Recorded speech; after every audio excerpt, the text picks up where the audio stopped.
Alright guys, welcome dito sa ating chapter 3, Layers, Colors, Line Types, and Properties. So dito, pag-aaralan natin yung Layers, Layer Properties Manager, Layers Panel, Properties Palette, and Match Properties. So dito sa aking screen, nai-open ko na yung aking chapter 3 template. So kung di nyo pa nai-open yung sa inyo, kindly open muna para makasunod kayo dun sa ating discussion. So ano nga ba yung layers natin na tinatawag? So ang layers natin or layer ay makikita natin sa Home tab, and then Layers panel, and then ito siya, yung command natin for layer. So pag kinlik nyo yan, so may makikita kayo dyan na tinatawag na Layer Properties Manager. O kaya naman, close ko muna to. Pag nag-type kayo ng LA and then press enter, so yun din yung magdi-display dun sa inyong screen. Okay, so simulan natin dito sa ano ba talaga yung ginagawa ng layers or LA command. So ang LA command or layer ay minamanage niya yung layers dito sa drawing natin and yung kanilang mga properties. Let's say for example, para gawin nating malinaw kung paano nagfa-function yung layer. So ang primary method ng or primary purpose ng pagkakaroon ng layers ay to organize the objects in a drawing. Okay, according to purpose. So dito, meron akong halimbawa, kung familiar kayo dun sa acetate, yung parang plastic na pang-cover dun sa mga manuals or sa books. Mayroon akong halimbawa, 3 acetate dito, or dalawa, kahit dalawa lang. Sa unang acetate, meron siyang dimension layer, or meron siyang naka-imprint na dimension. Ayan, makikita nyo color red. Tapos, dun sa pangalawang acetate, meron namang object or nasa object layer naman siya. Let's say. Now, pagka pinagpatong ko yung dalawa na yan, magre-result yan into something like this dito sa may bandang baba. So, object plus dimension. So, ganun nag-work ang layers dito sa drawing or sa AutoCAD. Okay, so, ipapan ko lang siya sa kaliwa and then, let's have the advantages of using layers. So number 1, layers can be assigned a particular color which is very important in plotting. So dito sa pag-a-assign ng layers, kailangan importante yung kulay. Kasi in the end, sa chapters 9 and 10 natin, mayroong kinalaman yung pag-a-assign ng kulay dun sa bawat layer. Kasi, ang gagamitin natin sa plotting ay yung tinatawag na color-dependent plot style. And then number 2, layers are very useful in editing or modifying operations. And then number 3, if you don't want to display an object or group of objects, you can turn off or freeze a layer. So, isang function din ng layer natin or layers ay kung meron tayong object or group of objects na gustong i-hide or gustong i-display, pwede nating i-turn off yung specific layer or layers o kaya i-freeze natin. And then number 4, to avoid any accidental editing, you can lock a layer. So, very straightforward. Kung ayaw daw natin ng ma-edit or ma-modify accidentally yung ating ginagawa, pwede tayong mag-lock ng layer. And then number 5, different objects for different disciplines can be made in different layers. Halimbawa, ano-ano ba yung mga disciplines na meron tayo? Meron tayong architectural discipline, structural, electrical, mechanical, and plumbing, etc. So in other words, yung drawing daw natin will be well-grouped or well-organized kapag gumamit tayo ng layers. Okay? So, dito naman tayo sa tinatawag na layer name format. Sa pag-a-assign ng layer or layer name dito sa ating layer properties manager, meron tayong dapat isaalang-alang dito. So, unang-una is paano ba yung format natin or yung standard format natin. So, una, meron tayong tinatawag na discipline designator, ito. So, ano ba yung mga disciplines na nabanggit kanina? Meron tayong architectural, structural, mechanical, electrical, etc. So, kapag A, that means architectural. Pagka S, that means structural. And then, ang susunod is yung tinatawag na major group. So, meron tayong major group na, halimbawa, mga term or mga parts ng building. Diba? Meron tayong column, beam, slab, floor, roof, etc. And then, sa major group, at saka sa discipline designator, ito yung tinatawag na mandatory format natin. So, hindi dapat mawawala yung dalawa na yan. So, discipline designator and major group. Tapos, meron din naman tayong tinatawag na optional format. So, halimbawa, structural beam, tapos roof, yung kanyang tinatawag na minor group, tapos yung roof na yon ay nagkakaroon ng text or merong text entity. So, pwede siyang ilagay sa structural beam, roof, and then text. Tapos, etong namang pinakahuli is status. So, yung status natin, makikita natin dito sa bandang kanan kung ano-ano ba yung mga ibig sabihin ng bawat letter. So, yung discipline designators natin, andito din, pakibasa na lang. So, pagka kadalasan dyan, architectural, electrical, structural, plumbing, mechanical, and then, pagka sa status naman, we have abandoned, existing, demolish, tapos new work, pag letter N, yun yung mga kadalasan. Okay? So, wag natin kakalimutan na kapag nag-assign tayo ng layers, kailangan, as much as possible, sundin natin yung tinatawag na layer name format. And then, so, as an exercise, nakikita nyo yung mga list ng layers dito. So, we're going to create new layers by using the layer properties manager. So, andyan yung mga ita-type natin. Tapos, kung ano yung kulay ng text, yun yung i-assign nating color para dun sa specific or individual layer. So, ready na ba? So, ita-type ko LA, enter. Tapos, dito sa bandang taas, meron tayong mga icons dyan. So, i-discuss ko lang pa isa-isa ya. So, meron tayong yung part ng layer properties manager natin, meron tayong tinatawag na filter list. Makikita natin dito sa gawing kaliwa. And then, meron din naman tayong tinatawag na layer list. Ito, yung makikita natin sa bandang gitna.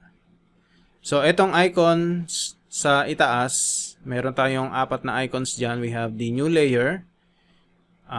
Pangalawa is new layer in viewport, frozen in all viewports. And then, meron tayong pangatlo, delete layer. And then, pang-apat, set current.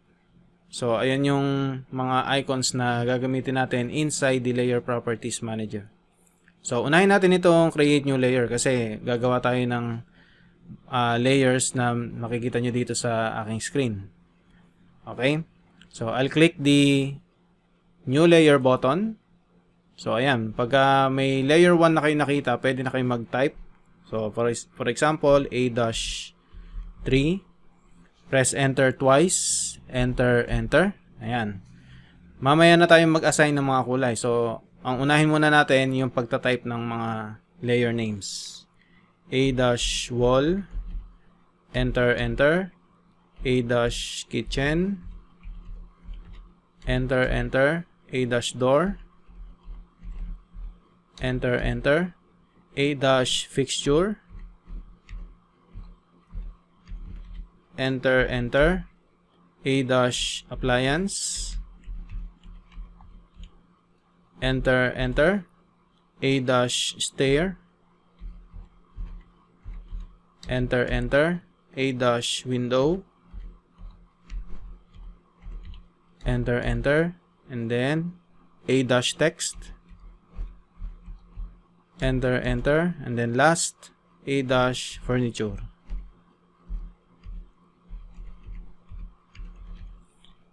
Enter. So, yung mga nasa list na yan ay parang suggestion. Pwedeng madagdagan yan, pwedeng mabawasan, depende dun sa requirement ng project ninyo. Now, let us change the colors. Kung mapapansin nyo, yung ating mga ibang layer names hindi natin mabasa. So, ang gagawin lang natin dyan, right click nyo tong heading, right click, and then pwedeng i-maximize yung specific column or maximize all columns. Or pwede din namang optimize. So, halimbawa, optimize all columns. So, ayan, para nang sa ganon, mabasa natin yung mga naka-indicate dyan. So, let us change the colors. Umpisa natin sa first layer natin na A-3. So, ang A-3 ay, click nyo lang tong box na white. Tapos, dadaling kayo dito sa select color dialog box. So, select natin itong green. Okay. And then, A-wall. Select natin yung cyan. Click OK. A-kitchen. Select natin itong, let's say, index color 9. Ito. Or maybe 8. Kayo na bahalang mamili dyan. Pwede din naman dito sa bandang ibaba. So, ako, mamimili lang ako dito sa first row. So, click ko na tong index color 9 and then click OK. And then, A-door, red. A-fixture, yellow. A-appliance, magenta. A-stair, blue. A-window, magenta ulit. A-text, yellow. And A-furniture, ayan, auto hide. A-furniture, that's red. Okay. So, dito, kapag kinlik mo tong heading ng layer names, ayan, tapos isang click pa, maayos yung iyong layer names into alphabetical order. Okay. So, ayan. So, ano ba yung gagawin natin dito sa Layer Properties Manager? So, halimbawa, sumobra kayo ng paglalagay ng layer names. Pwede nyo iselect yung layer name and then click nyo yung delete dito. Okay? O kaya naman, gusto nyo iset current yung isang layer name. Isa-select nyo yung, halimbawa, isa-set current nyo yung appliance. Pwede nyo iselect itong appliance and then click nyo tong set current. So, ayun. Pag nakita nyo na yung check mark dun sa tapat ng A-appliance, that means current layer na yon. O kaya naman, as a shortcut, halimbawa, A-text, double click, tapos, ayun, okay na yung kanyang status. Current layer na siya. Okay na? So, ang unahin siguro natin ay A-3 as current layer. So, for now, hindi na muna importante yung pagsiset current natin. So, ayan, double click ko lang yung A-3.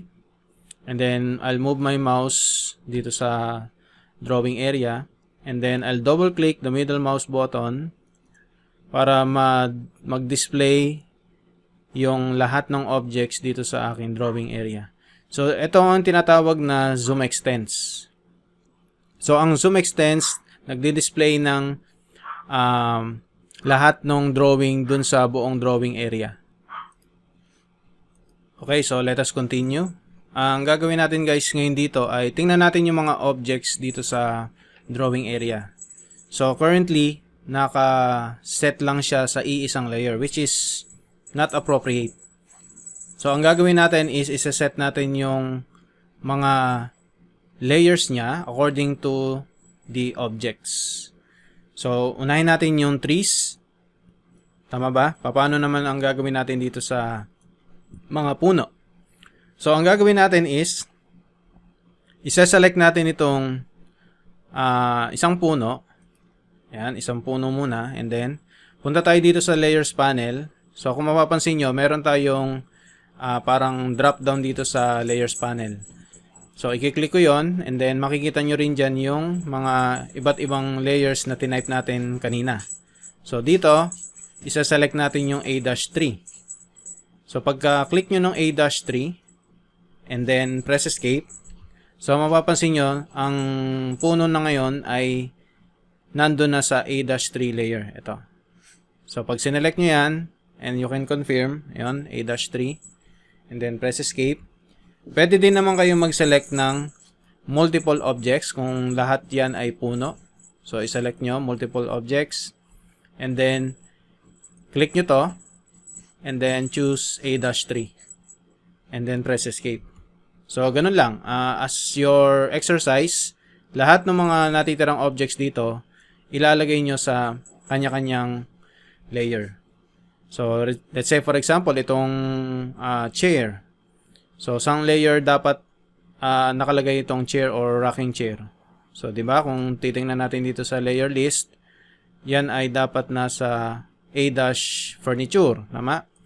Tapos, itong ating gas range or stove at saka itong refrigerator, dapat yan ay nasa layer ng A-appliance. Tama ba? For example, ganyan. Pagka halimbawa yung object nyo ay wala sa tinype natin kanina, pwede kayong magdagdag ng layer. So, let's say for example, itong walls natin. So, pwede ako mag-select ng multiple walls. And then, ilalagay ko siya sa A-wall. And then, press escape. Itong water closet natin, itong bathtub, and then itong lavatory, ay ilalagay natin sa A-plumbing fixture or A-fixture, di ba? And then, press escape. Tapos, itong door, at saka yung door swing, ilagay natin sa A-door layer. And then, press escape. Itong mga bintana natin. So, I'll select.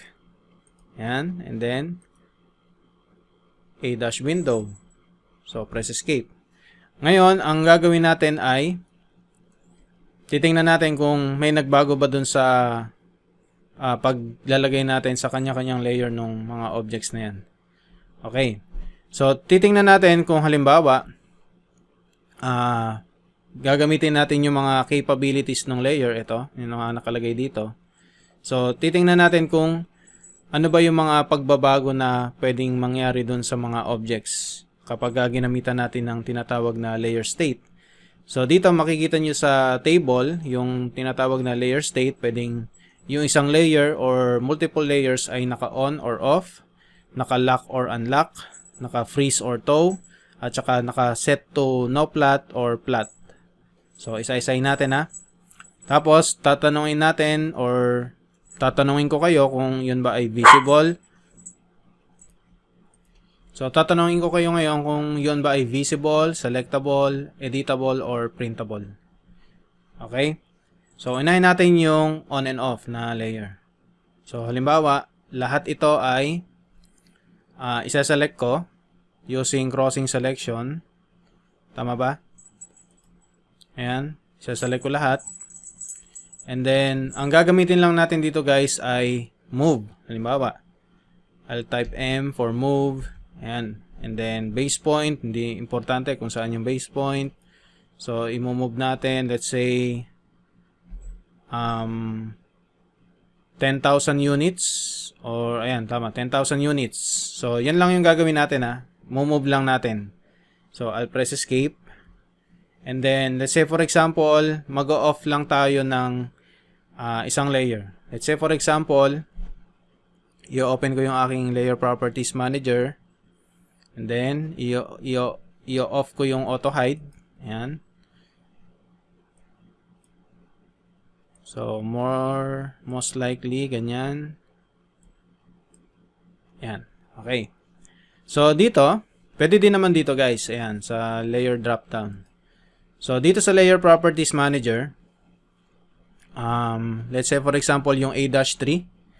So, bago kayo makapag-off ng isang layer, ang tatandaan nyo muna ay, yun ba ay naka-current layer? So, pagka naka-current layer yan, halimbawa, i-off nyo yung A-3, kiklik nyo lang tong light bulb, ito.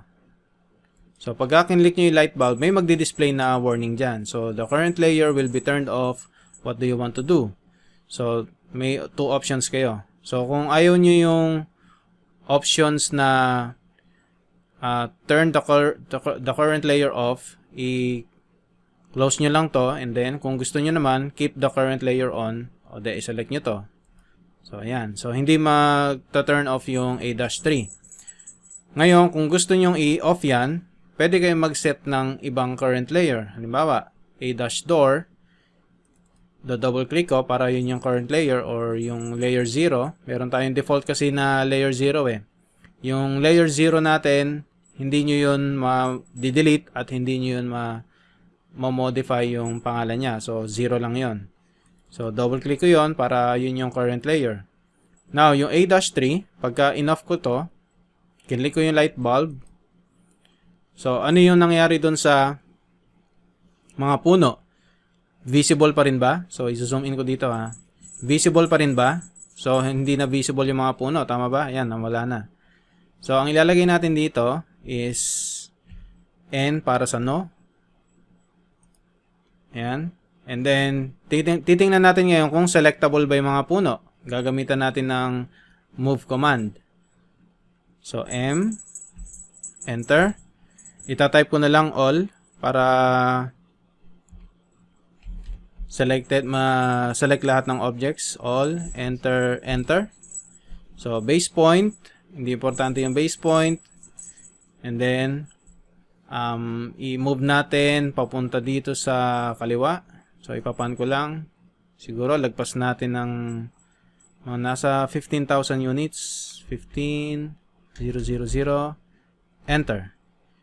And then, tsaka ko ngayon, i-on yung 3 or A-3. Tingnan natin kung na-modify natin yung kanyang location. So, sumama yung puno. Tama ba? Yung mga puno. Sumama dun sa move command natin. So, technically, sumama siya. Ibig sabihin, na-select siya kanina. Tama ba? Tapos, the fact na modify yung kanyang position or location, na-edit natin yung mga puno na naka-off yung layer. So, dito, it is Y, then tab, and then Y again. So, tingnan natin kung printable. So, ang gagawin ko lang guys ay magkakaroon lang ako ng print preview. Okay, i-off ko yung 3. And then, dito, yan, ifo-focus ko dito kasi nandyan yung 3 eh. Ita-type ko lang PRE para sa preview. So, kung ang nakita nyo sa inyong command line ay ganito, no plotter is assigned, use page setup to assign plotter to the current layout. So, ang gagawin lang natin is, i-right-click ko tong model tab, right-click, and then page setup manager. Tapos, create new, and then halimbawa i-accept na lang natin itong setup 1. So click OK, and then dito sa printer plotter, DWG to PDF, paper size, mabilis lang to ha. So any paper size, halimbawa A3, tapos dito ay display lang. Okay, tapos click OK na tayo. And then, set current natin.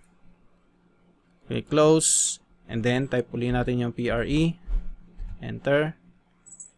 So, upon preview, print preview, hindi natin nakikita yung mga puno. Tama ba? So, I'll press escape.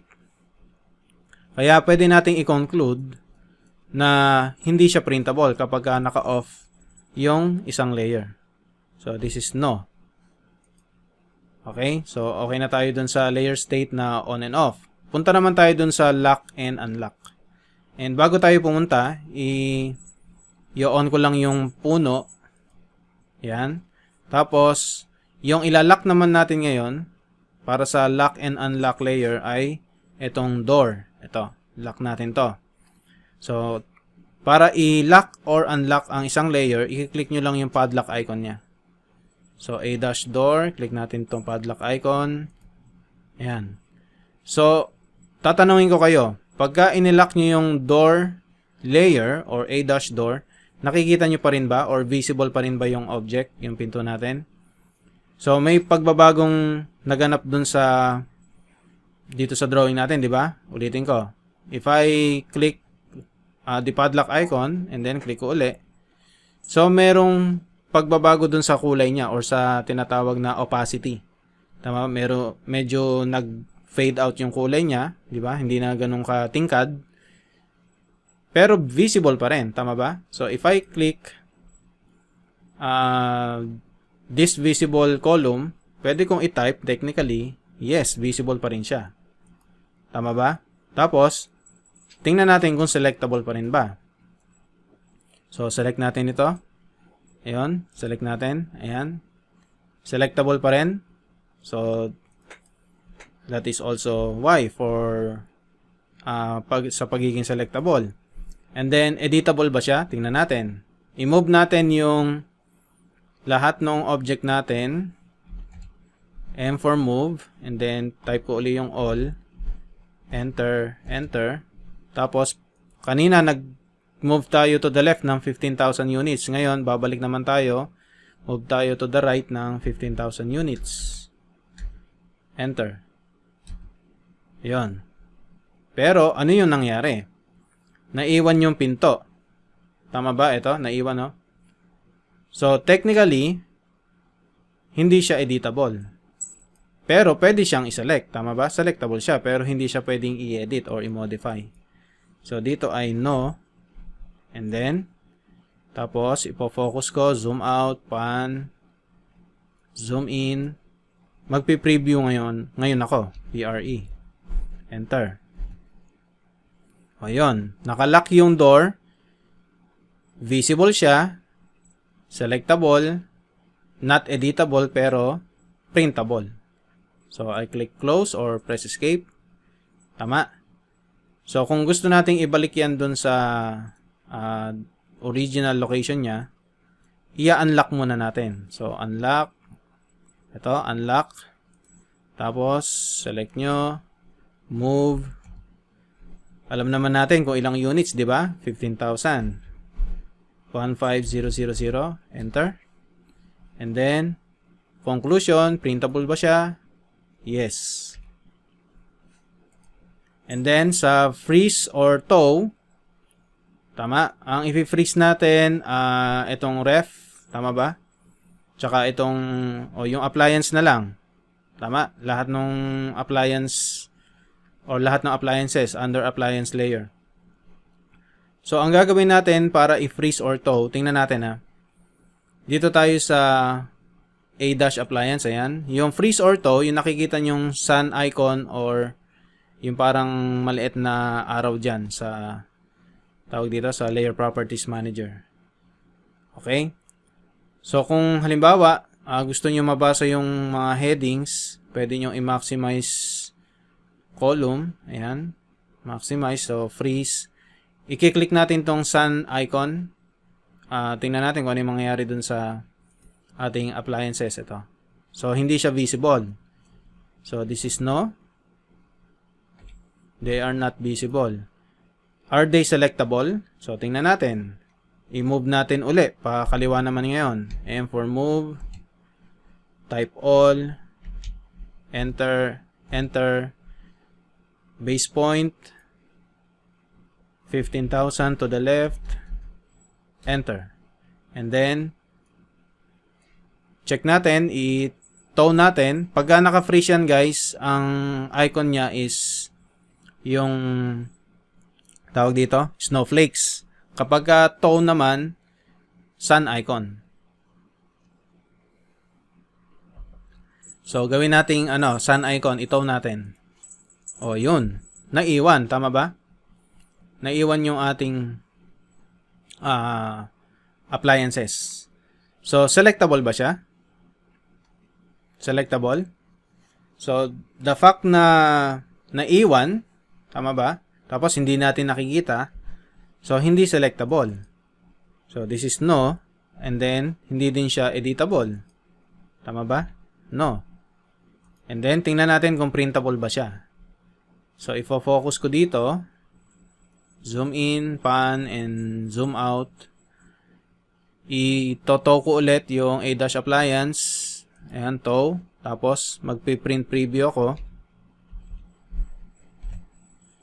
So, wala. Hindi natin siya may piprint kapag ka naka-freeze. So, i-tow ko na. Ayan, tow. And then, tapos, i-move ko siya ng M4 move. 15,000 units. Pabalik dito. 15,000. Enter, enter. Escape. And then, conclusion dito sa printable. No ulit. Okay. Then, last. Plot and no plot. Yung layer state. Now, tingnan natin yung tawag dito. Etong plumbing fixture. Tama ba? Sa plot and no plot naman guys, click ko lang to i-maximize ko lang yung column Ayun, plot. Tapos, ayan. Sa plot and no plot, i-click nyo lang tong printer icon dito sa Layer Properties Manager. Pwede din naman dito. Subukan natin dito sa may layer drop down sa ribbon. Kaya lang, unfortunately, wala siyang plot icon dito. So, hindi tayo pwedeng mag-access ng plot or no plot dyan. Okay? Mula mula on, off, freeze tow, at saka lock and unlock. Okay. So, dito, click natin yung fixture. Ito. Ayan, fixture. Click natin yung printer icon. Once na meron kayong nakitang red mark doon, ayan, nakikita nyo ba? Naka-ano na yan, nakaset na yan sa no plot. Ngayon, tingnan natin, kita pa rin ba yung mga plumbing fixture natin? Visible pa rin, ano? So, pwede natin i-conclude, yes, they are visible. Selectable pa rin ba? Try natin i-select. Ayan, pwedeng by picking or halimbawa, i-move naman natin yan. M4 move. Pabalik sa kanan, 15,000. Enter. Oy, sumama. Tama ba? So, selectable siya. Selectable, yes. And editable, yes. But, are they printable? Ayan, naka-off pa rin yung naka-no plot pa rin siya. Focus ko dito sa ating toilet and bath. Ayan, and then I'll type PRE. Enter. So, ang nakita nyo lang ay yung walls, windows, at saka door. Wala yung mga plumbing fixture. So, conclusion, they are not printable. So, this is no. Ayan. So, yan yung mga layer capabilities natin. So, ang gagawin natin guys, dun sa inyong manual, under page 44, if I'm not mistaken, gagawa kayo ng layers para dun sa inyong final requirement or final project. So, ito lang yung dito sa chapter 3. Pwede din tayong mag-consult sa properties palette. Tama ba? Halimbawa,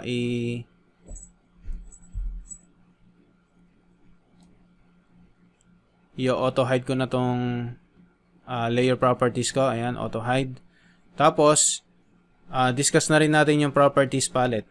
So, ang properties palette, control 1. Ayan, properties palette. Meron din dyang color at saka layers. Ayun. Nakikita nyo? So, color and layers. Halimbawa, if I select the chair para sa ating discussion ng properties palette, ayan, chair. Pag tiningnan ninyo sa properties palette, ang nakalagay dyan ay black reference, tama. Tapos naka-indicate dun sa general section, color niya is naka by layer. Ang layer niya ay nasa A-furniture. So pwede niyo siyang ilipat dito actually, ayan. Pwede niyo modify dyan under properties. Tapos yung kanya ding line type, ayan. And then marami pang iba dito sa properties palette. So, kung magmo-modify kayo ng object, pwede nyo i-consider yung properties palette natin. Okay.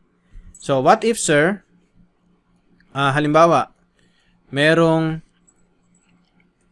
na mali na layers. Halimbawa, itong 3 puno na to, hindi namin siya napansin, nakalagay pala sa 0 layer.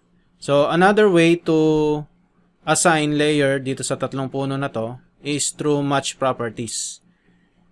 So, pwedeng gamitin, halimbawa, MA. Type nyo MA para sa match prop, enter. Ngayon, ang una nyo isa-select na source object is yung nasa tamang layer na puno. Itong dalawa. Isa, dalawa. So, kahit alin dyan, select nyo to.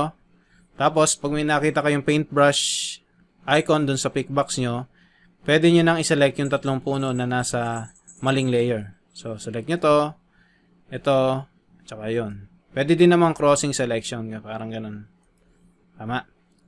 Okay, so yun yung tinatawag na match properties. So, ima-match niya yung properties ng source object dun sa destination objects. So, I'll press escape. Pagka tiningnan natin itong 3 puno, isa-select ko na lang ng all at once. Ayun, nasa A-3 layer na siya. Okay? So, I'll zoom extends. And that concludes our chapter 3. Maikli lang tong chapter 3. Ang susunod nating video ay chapter 4, all about text, mtext, text style, and then editing text. So, see you on my next video, guys. Bye-bye.